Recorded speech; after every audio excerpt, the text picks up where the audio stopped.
Bom, a ideia, quando a gente fala de alta massa molecular, é então que quanto mais número de mols você coloque para dentro do Erlenmeyer, menor vai ser o erro da balança, porque a balança tem um erro fixo, quanto menor a massa, maior o erro. O número de mols grande, né, no Erlenmeyer, o erro associado vai ser menor. Tá? Aqui alguns exemplos, né, por exemplo, biftalato de potássio, utilizado então para fazer a padronização do NaOH, do hidróxido de sódio, um composto com a massa 204 gramas por mol, uma massa relativamente grande, e carbonato de sódio, utilizado para fazer então a padronização do ácido clorídrico. Tá? Lembrando aqui que o carbonato de sódio, por exemplo, tem uma reação 1:2 com o ácido clorídrico. E o biftalato uma estequiometria 1:1. O padrão secundário, então, é aquele composto que não é naturalmente um padrão primário, né, mas ele foi padronizado a partir de uma solução padrão. Tá? Então, pode ser uma solução, pode ser um reagente do dia a dia que ele tem um custo menor, né, mas ele foi obtido a concentração dele a partir de um padrão primário. Tá? Então ele é confiável, né? A padronização é um processo no qual a concentração de uma solução é determinada pela titulação através de um padrão primário. Um padrão primário, quando você pesa ele e dilui ele num balão volumétrico, você naturalmente já prepara uma solução padrão, certo? Porque o padrão primário dá origem a uma solução padrão direto, tá? Porque ele tem confiança. Já um reagente que não é um padrão primário, né, ele não tem aquele rigor na sua pureza, etc. Quando você prepara uma solução dele, essa concentração, né, é aproximada, ela não tem aquele rigor, né, certo? Aí a gente precisa padronizar ela. Como é que eu vou padronizar essa solução? Padronizar essa solução através de um padrão primário. Tá? O exemplo clássico aqui, por exemplo, é o HCl. O HCl, quando a gente prepara uma solução de HCl, é uma solução, como eu falei, saturada de gás em água, né, de HCl em água. Você prepara uma solução aproximadamente 0,1 e padroniza ela utilizando carbonato de sódio, que é um padrão primário. Tá? Aí, através da estequiometria da reação, encontrando lá no ponto final, você consegue com precisão saber quantos números de mols tem de carbonato de sódio, e aí vai saber com precisão exatamente quanto número de mols de HCl da solução que reagiu com aquilo, e aí você encontra a concentração da solução de HCl. Tá? Então, a partir desse processo, a solução que era aproximadamente 0,1 vai virar uma solução com 4 casas decimais conhecidas da sua concentração. Por exemplo, 0,1,2,3,4 molar. Os indicadores, então, são compostos, né, orgânicos, geralmente com uma estrutura bem complexa, né, que eles vão responder mudando de cor, na maioria das vezes, né, gerando alguma variação, certo, que o analista possa identificar proveniente do ponto final. Ou eles podem responder pelo desaparecimento do analito na solução, né, ou então pelo excesso de detitulante após o ponto final. Tá? Então aí você vai ter 2 erros, né? Certo? Então se o teu indicador responde, né, vai responder, por exemplo, ele tem uma cor, conforme o analito vai sendo consumido, essa cor desaparece, certo? Então você tem um ponto final antes do ponto de equivalência. Isso é importante, tá? A outra possibilidade, o teu analito vai responder ao excesso de titulante. Então, conforme o analito está, né, o indicador está sem cor, por exemplo. Tá? Conforme, né, vai fazendo a titulação, aquela gota que excede, né, o ponto de equivalência, aquela gota que, além da equivalência, né, ela vai reagir primeiro com quem? Com o indicador, fazendo o indicador mudar de coloração. Então, o ponto final é obtido após o ponto de equivalência, e aí você tem um erro, então, positivo.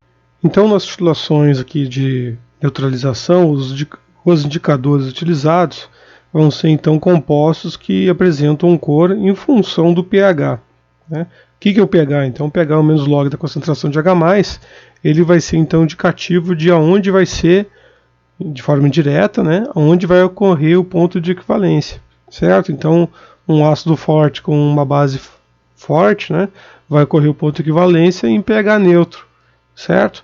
Então, se eu tiver um indicador que responde ao pH neutro, eu consigo ver, né, onde está ocorrendo então esse meu ponto final dessa minha titulação. A ideia é essa, tá? Então, esses indicadores utilizados aqui vão ser ácidos ou bases fracas, né, que respondem de uma mudança de coloração frente a essa presença, essa alteração na concentração do íon do íon próton, tá? Do íon hidrônio. Então, olhando as reações aqui, nesse exemplo, a gente tem um indicador, né, H-in, onde ele está na forma protonada, com esse próton aqui. Esta, então, é a forma ácida, né, que está em equilíbrio aqui com a água, e formando, então, a forma ionizada desse indicador, que apresenta outra coloração, mais H3O+, mais o íon hidrônio, né? Então, o que acontece? Em meio ácido, tem uma presença, né, lá o princípio de Le Chatelier, né? Então, tem uma concentração muito grande de prótons, fazendo com que essa reação se desloque para esse sentido. Então, em meio ácido, né, a gente vai ter qual cor? Da cor da forma ácida, certo? Porque vai deslocar para cá. Então, em meio ácido, temos uma coloração da forma ácida. No contrário, então, quando o pH começa a ficar mais alcalino, começa a ter uma diminuição na concentração de íons hidrônio, fazendo com que apareça a forma básica do indicador, né, que tem outra coloração. E esse é um indicador ácido. Temos então também situações onde temos o indicador como uma base fraca. O indicador então é uma base que estabiliza um próton, né, da água, formando a forma ácida do indicador mais o H-. Então, em meio alcalino, que tem excesso dessa espécie aqui, o que acontece?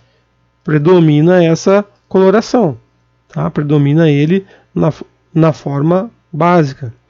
Tá? Conforme essa hidroxila vai sendo consumida no meio, ou seja, diminui o pH do sistema, né? Então um pH mais ácido vai ter um consumo da hidroxila, faz com que apareça então a forma ácida do nosso indicador. Tá? Então a ideia é essa. Tá? Então, como o indicador ele tem comportamento ácido, né, a gente pode colocar então ele em função da constante de acidez, certo? Onde a gente tem aqui a concentração de H+, a concentração de íons hidrônio no meio, aqui a concentração do indicador na forma ionizada e o indicador na forma associada, tá? Deixando essa variável em evidência, né, que a gente vai calcular o pH, então menos log, né, menos log da concentração de H+, vai ser igual à constante desse ácido, dividido então pela razão das suas concentrações molares da forma ácida com a forma ionizada. Tá? O problema aqui é que o olho humano não é muito sensível, né, a essas mudanças na coloração, certo? Então, a identificação do incolor para o colorido a gente consegue ver, né? Por exemplo, principalmente o vermelho, né? Então, levemente começou a surgir o vermelho. Agora, a mudança do amarela na forma ácida e uma coloração azul na forma básica, a identificação dessa leve mudança que é o verde, né? A gente tem as tonalidades de verde, então fica um pouco difícil o olho humano identificar isso, tá? Então a gente fala que tem uma relação mais ou menos de 10, né? De 10 para 0,1, tá? Para identificar, né, mais ou menos o padrão de coloração, tá? E obviamente isso tem um erro, né? Vai ter um erro na titulação. Os indicadores, né? Então aqui, né, o mais conhecido é a fenolftaleína, né? É um composto sintético, né? Foi desenvolvido também lá no final do século XIX. Mas então são compostos, né, que apresentam a mudança de coloração. Então os indicadores eles têm que mudar em função do pH. Essa é a chave do indicador para a titulação de neutralização. O mais comum, né, é a fenolftaleína, né, ela vai então ela é incolor, né, até próximo pH 8,3, mais ou menos ali, ela começa a apresentar cor, né, que começa a aparecer a forma básica na solução. Tá? Então aí a gente começa a identificar, né, a partir desse ponto. Fenolftaleína é um composto sintético, né, foi sintetizado lá em final dos anos 1800, né, que acabou sendo laureado pelo Prêmio Nobel, né, o von Baer, né, e não confunda com o fundador da empresa Bayer, né, a Bayer, né, são diferentes, mas mais ou menos da mesma época, né. Então são compostos aí que respondem a essa mudança de pH, né, e esse aqui é muito apropriado porque ele sai de uma forma ácida sem coloração e parte para uma forma avermelhada, né, que a gente consegue identificar ela com concentrações bem pequenas, tá? O pKa dessa espécie é 9,4. Outros indicadores, né? Por exemplo, violeta de metila, né, que tem ali um comportamento, a faixa de viragem dele é de 0 até 1,6. Então, um indicador que responde bastante aí a região bem ácida, né? O azul de bromofenol, certo? Geralmente esses compostos, né, quando eu falo violeta, o ponto final dele é violeta. Então, você pode ver que ele é incolor em pH 1, né, e tem uma coloração mais pink ali em torno a partir de pH 3. O ideal dele então ali é a viragem em pH 2, né, que tem a coloração realmente o violeta. O azul de bromofenol, ele vai ter uma alteração então entre o amarelo e uma coloração mais violeta. O azul de bromofenol então responde aí na sua variação de 3 a 4,6 de pH, né? E o alaranjado de metila também próximo ao azul de bromofenol, tá?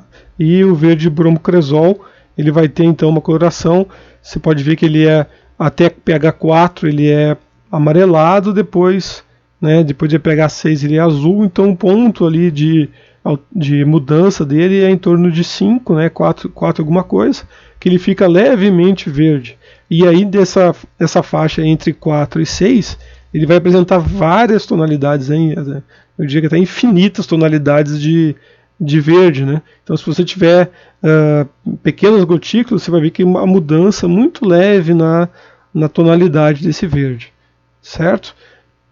Que dificulta obviamente a visão do ponto final, né?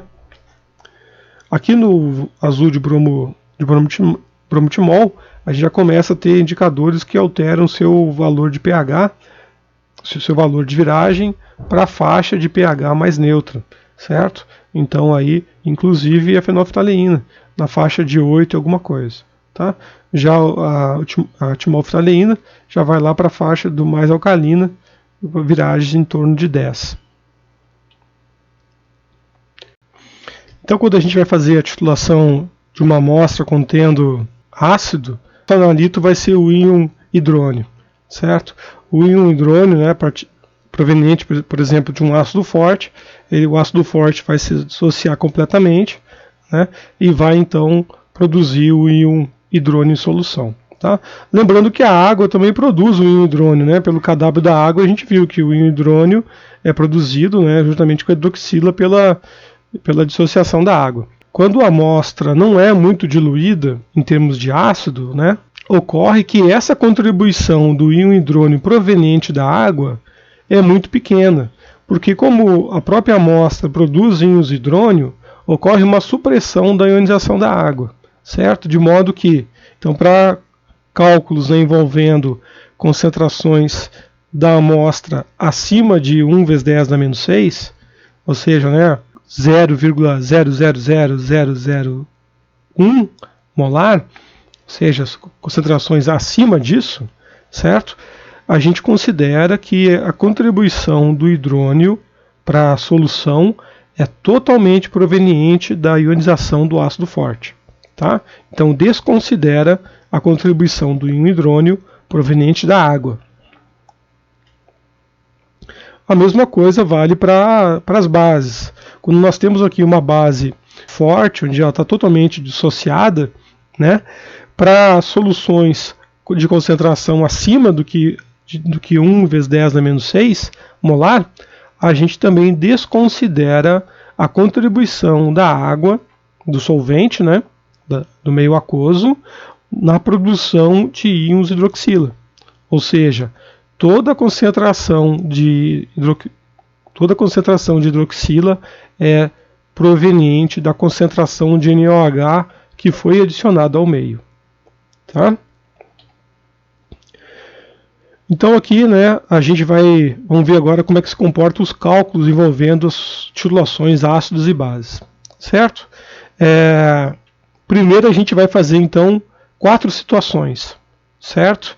Ao longo dessa titulação. E aí vamos resolver isso na mão.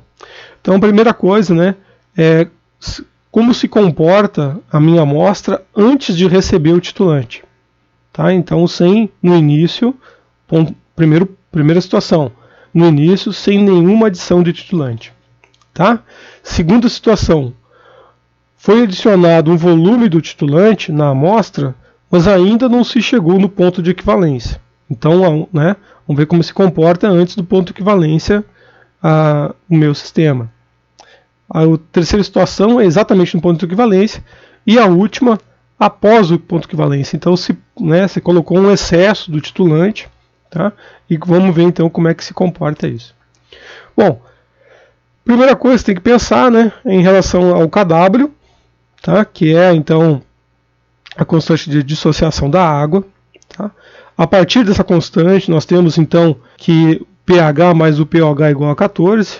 Aqui então a gente tem um primeiro problema, né, para a gente estudar essas nossas 4 situações. Então é uma titulação de 50 ml de HCl. Tá? Então a minha amostra é 50 ml de HCl numa concentração de 0,05 molar. Ok? Que vai ser titulada com o meu padrão, né, a minha solução padrão ou o meu titulante na concentração de 0,1000 mol por litro. Vamos começar aqui pela situação mais fácil, né? Qual que vai ser o volume do titulante no ponto de equivalência? Então, utilizando o CVCV, volume da minha amostra vezes a concentração dela, dividido pela concentração do meu titulante. Então a resposta vai ser 25 ml, é o volume no meu ponto de equivalência. Tá? Qual que é o pH inicial desse sistema?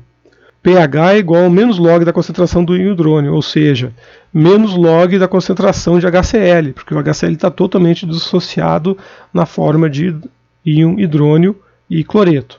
Então, fazendo menos log de 0,05, obtemos aí o pH de 1,30. Tá? Qual que será o pH, segunda situação, qual que vai ser o pH após a adição de 10 ml do titulante? Certo? A gente viu que o ponto de equivalência é 25 ml, então 10 ml é antes do ponto de equivalência. Tá? Obviamente, o pH vai estar acima de 1,30. Certo? Vamos ver como é que vai ser isso.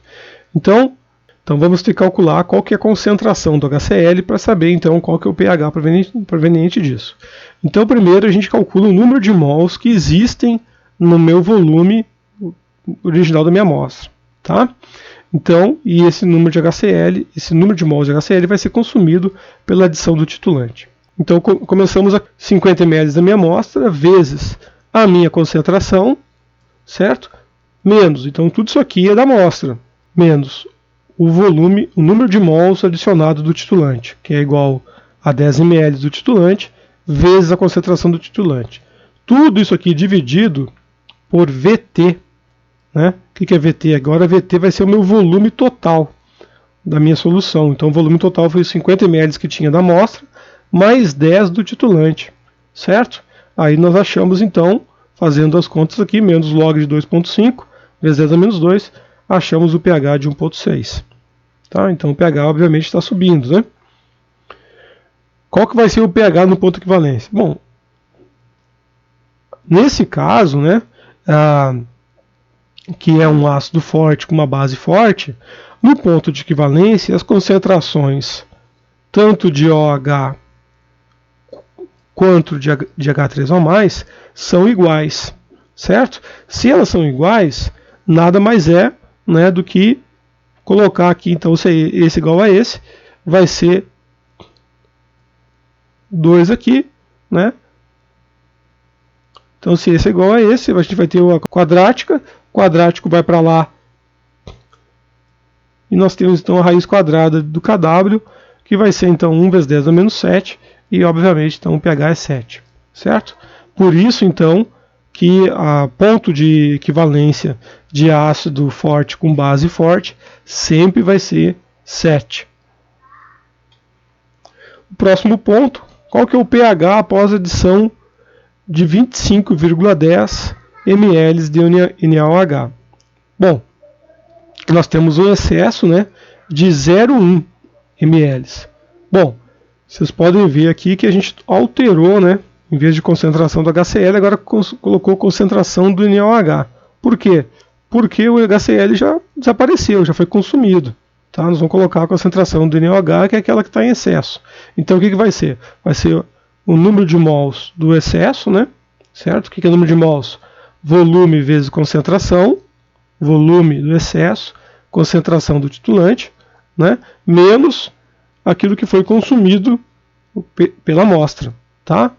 Também, novamente, dividido pelo volume total. Aqui nós temos, então, agora a função OH-, né? Então, vou obter o menos log do OH-, vai ser, então, o meu POH.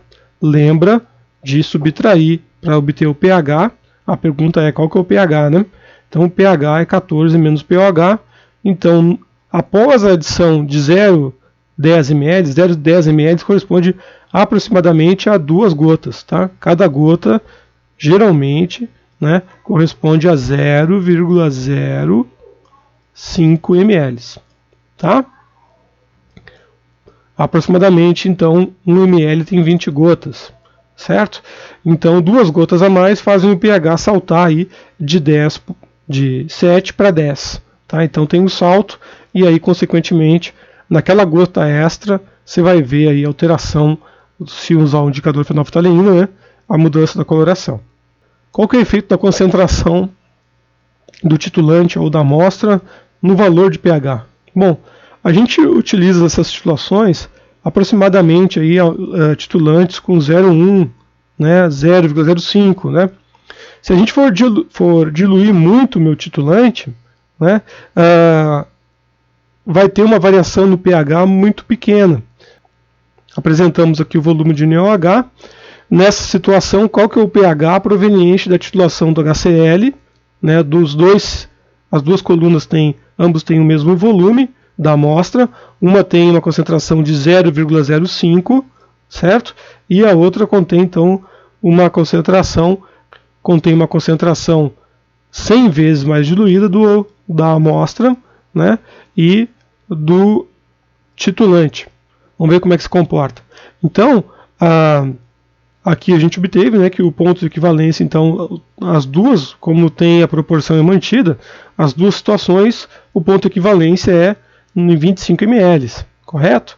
Só que na segunda coluna, né, aquelas 2 gotas a mais, nesse ponto aqui, não foi suficiente para ocorrer a mudança de coloração se fosse usado o indicador fenolftaleína, porque ele muda a partir de 8,3, certo? Então, é ideal que a gente use, né, concentrações aí acima de 0,1, acima de 0,05, para obter, né, aquela gota a mais, ou até aquela meia gota a mais, suficiente para fazer a viragem no meu ponto de equivalência. Tá? As outras, quando for mais diluído, vai acabar causando mais erro, acho que eu vou ter que colocar um volume a mais para conseguir ver, né, esse meu salto da minha titulação. Tá?